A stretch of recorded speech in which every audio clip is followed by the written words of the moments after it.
I'm sure we've all seen the announcements made at the Summer Games Fest just now. Most notably, a remake of Resident Evil Code Veronica.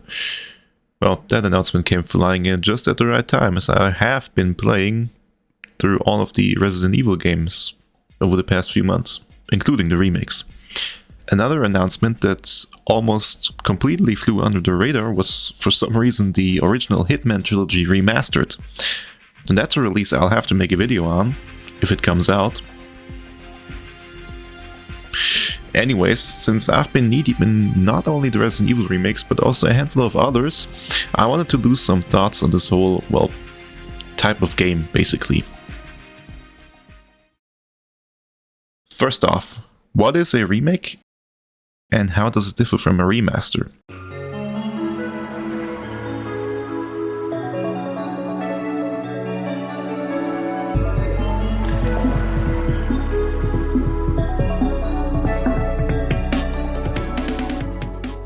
Because these two categories seem to be thrown around interchangeably a lot with no clear definition.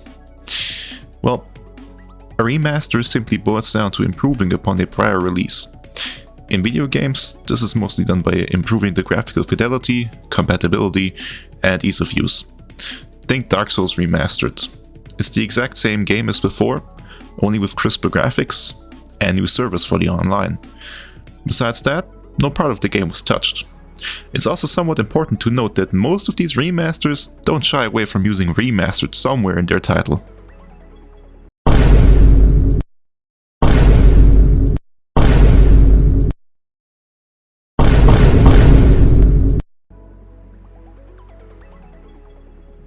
A remake, on the other hand, takes the original game as inspiration and then rebuilds it entirely from the ground up.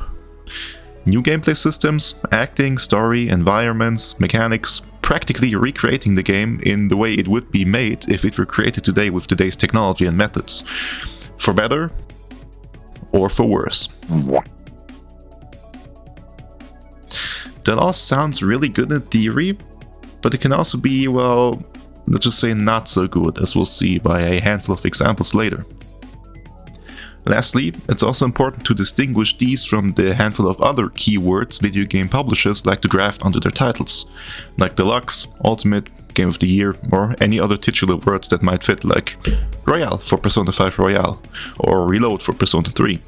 While the first three generally refer to packages of games including all the extra crap like costumes and DLCs or whatnot, Royale, as in Persona 5 Royale, refers to like a soft remaster, where they re-released the game on all the modern platforms and add in a bunch of new content and quality of life improvements, whilst not really touching any of the other stuff. Not to confuse with other re-releases, however, most notably Todd Howard's favorite Skyrim, which has been re-released on probably every system ever made by now, but it's never really getting any real upgrades besides the jump from the original, lovingly dubbed Oldrim to the newer Skyrim Special Edition. It's always easier to see the bad in things, so let's do the opposite today and start out with the good stuff for once. First and foremost, a re-release, especially a remake, can allow a broader audience to gain access to all of the incredible and beloved games that are hard to come by and or enjoy in their original form if you haven't played them before, or they simply didn't age so well. Some games, unfortunately, have attributes most people won't be comfortable with, such as tank controls, or requiring a bunch of compatibility mods you have to find and install yourself so they can even run on a system newer than Windows 7. And some games, some are not even available anymore at all. Whether that be due to them never even getting an official PC release, or simply being outrageously expensive. I tried getting a copy of the original Resident Evil for the PlayStation 1 for this video, and the only thing I found was some guy online selling like the paper with the cover art on it for a 3-digit sum. Well,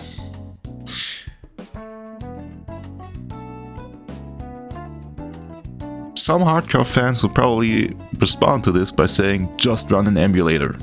Well, it's not that easy either. Whilst a lot of emulators are pretty advanced nowadays, some still have major performance issues, and most notably control issues. Just try playing Donkey Kong Country Returns on an emulator and see how far you'll get.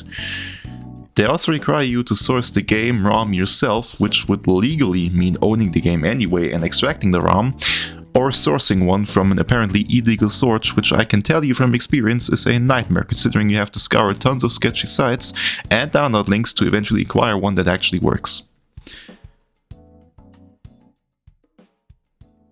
A remake also allows for the developers to go ahead and not only improve upon the game itself, but also fix possible issues which were stuck in the original since, well, back in the day you couldn't simply update your games once you've messed.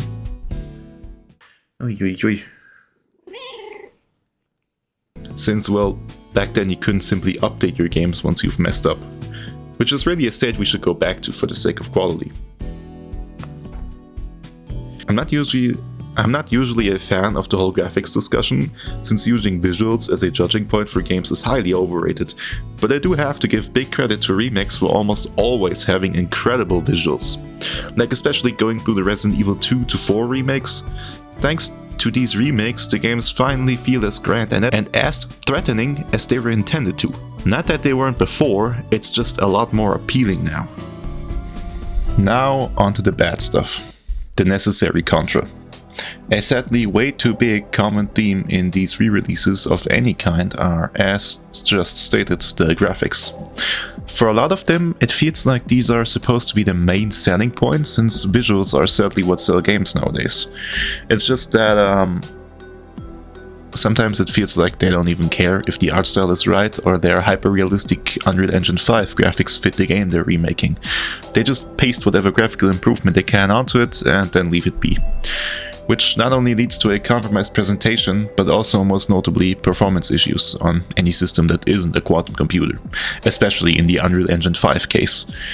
Sometimes parts of the original games are cut due to various reasons, like this Chamber of Death in Resident Evil 4 for example, which was removed in the remake since it looks very video gamey and probably didn't fit the more grounded style they were going for with these remakes. I can't for the life of mine find any footage of this right now. I've spent like the last 30 minutes looking. I hope I'm not having a schizophrenic episode, but I swear to God there was a section in the original RE4 featuring like some floating bridge with doors in it, and there was like this big boss monster enemy you were fighting. It's not present in the remake, I'm sure of that, but I am nearly 100% sure it existed in the original. Am I going crazy right now? Anyway, let's move on. As the worldwide economy slowly crumbles over the greed of the top 1% who can already buy anything they please, video game prices have also been rising over the past years. And since remakes practically qualify as their whole own games, these are sold for full price mostly. Add in the necessary DLC packs and costumes and original sound swaps I somehow always fall into the trap of buying due to nostalgia bait.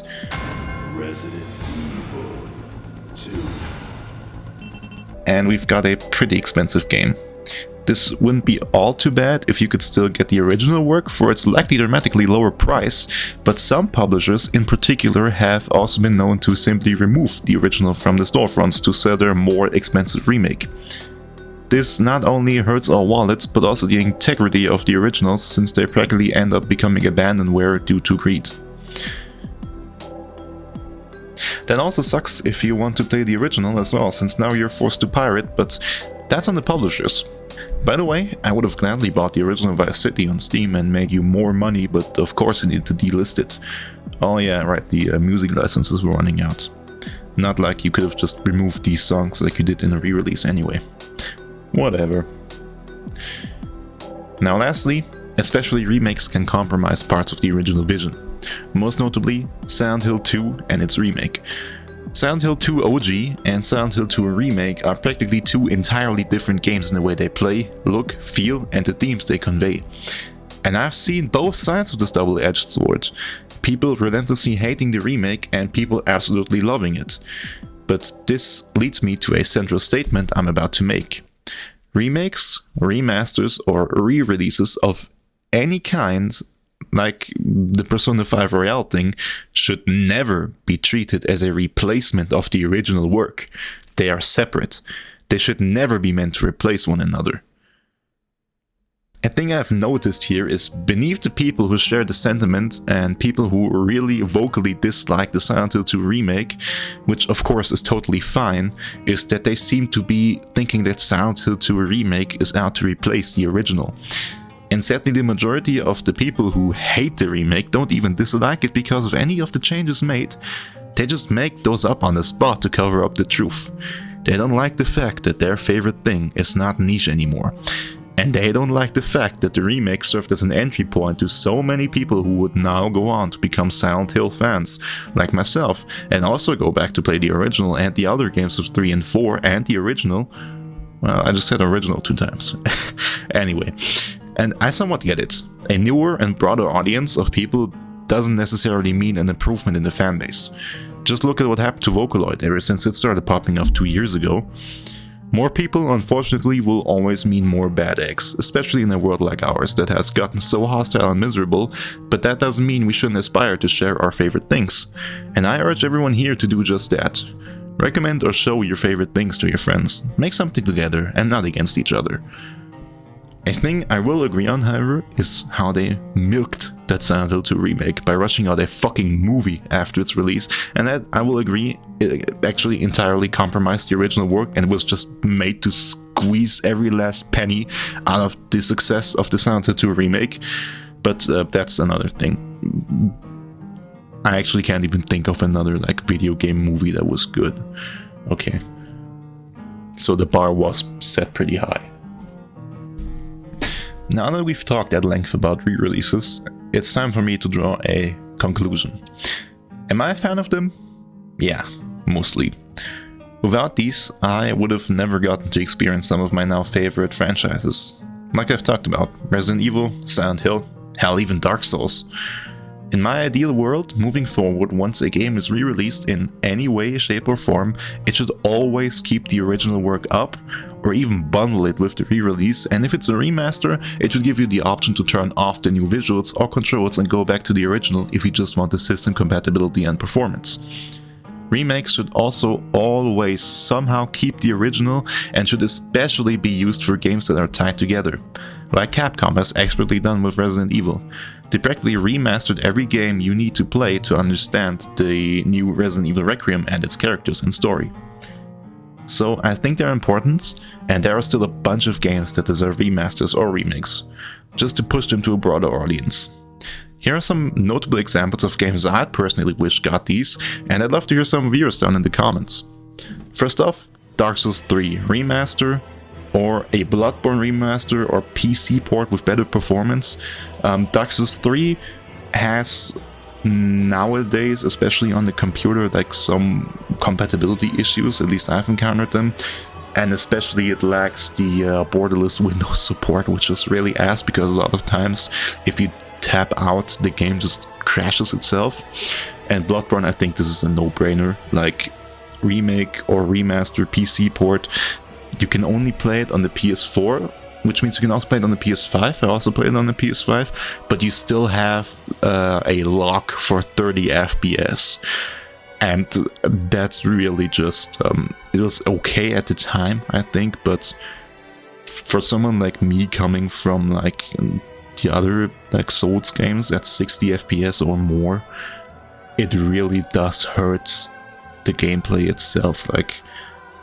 It's not slower, but it feels like it eats your inputs at times. Next up, we got, since they announced a Hitman original trilogy, which I'm actually gonna have to look this up what's in there, because otherwise this point might just be redundant. Wait, let me see. Let me just boot up Steam real quick. I'm gonna have to take a look at this because I didn't actually look it up again when I wrote the script. This is okay, no, we're fine. Original trilogy only covers Codename 47, Silent Assassin, and Contracts, and Hitman Blood Money is the game that came out, I think, after Contracts for the PS2, and it is an incredible game with incredibly iconic missions and locations, but it's again held back by the compatibility and its age. Like, running this on the computer again is very hard, it has a lot of issues, and it could really go with a remake. Or what could also be fine by me is if they ported these missions to the World of Assassination trilogy. That would also work. Next up are two things that will sadly never happen. We've got a Bully remake on the wishlist and a Midnight Club remake of any like Midnight Club ever, but preferably a Midnight Club Los Angeles, because that's the game I fucking grew up with. Probably will never happen. I think Rockstar will never do anything else again besides milk their favorite cash cows, and that won't ever change. We're gonna have to see how GTA 6 turns out, if it even releases this year. Still a bit skeptical, but we'll see. And yeah, I mean, Midnight Club is one of the best racing games ever made. It's so different from all the other games, and again, it could really use like... Again, I wrote a remake in the script. It could use a remaster, in my opinion. That would also be fine. Just make it compatible on the newer systems. You can only play it on the Xbox 360 or on the PlayStation 3. And again, emulating is a nightmare. It could really deal with a re-release, or what's even more unlikely, a fucking... new entry in the series as a whole. I mean, they did re-release Red Dead Redemption for full price with basically a 60 FPS patch. That would be possible. I wish they'd do more, but it's whatever. It's Rockstar, man. They've sadly gone to shit, man. And of course, Bully remake, but that probably is even less unlikely because it's Bully. It's a game in a school. That was controversial back then, probably going to be even more controversial nowadays. It's an incredible fun game. It's so unique in the gameplay, and it's so much more than just like GTA in a school or whatever, but probably won't ever happen. It has, actually, now that we're talking about Bully, it has a PC release, or, well, it's on Steam, basically, in a re-release called the Scholarship Edition, which has like a winter semester, if I remember right. But that game also has incredible performance issues and crashes and shit, so might be time for it.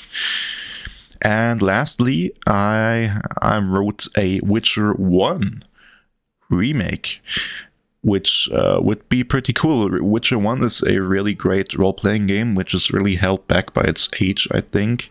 Again, hard to play, but really good like stuff in it, which is also important since they're making Witcher 4 now.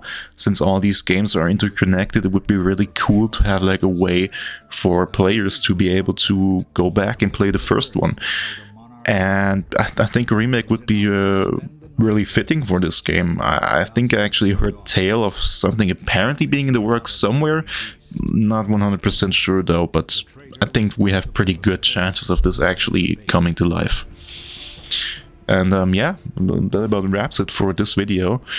I'll try to really make the promise to definitely be more active again nowadays. As stated, there are still a lot more videos I've been wanting to make. I have a whole backlog of video ideas, which is only ever growing, but I also really wanted to thank everyone for the exceptional reception on the last video I made for Counter-Strike, and especially for everyone who left these very kind comments. That really, that really motivated me, and it really made me happy to read all of this, that people liked it, and it resonated with them, and I hope I can make this stuff going forward, and any future videos will still be able to entertain you and connect with you. So yeah, big thanks to everyone, and hope you're all doing well, and see you soon. And I'm looking forward to seeing some comments. Thanks a lot, and see you.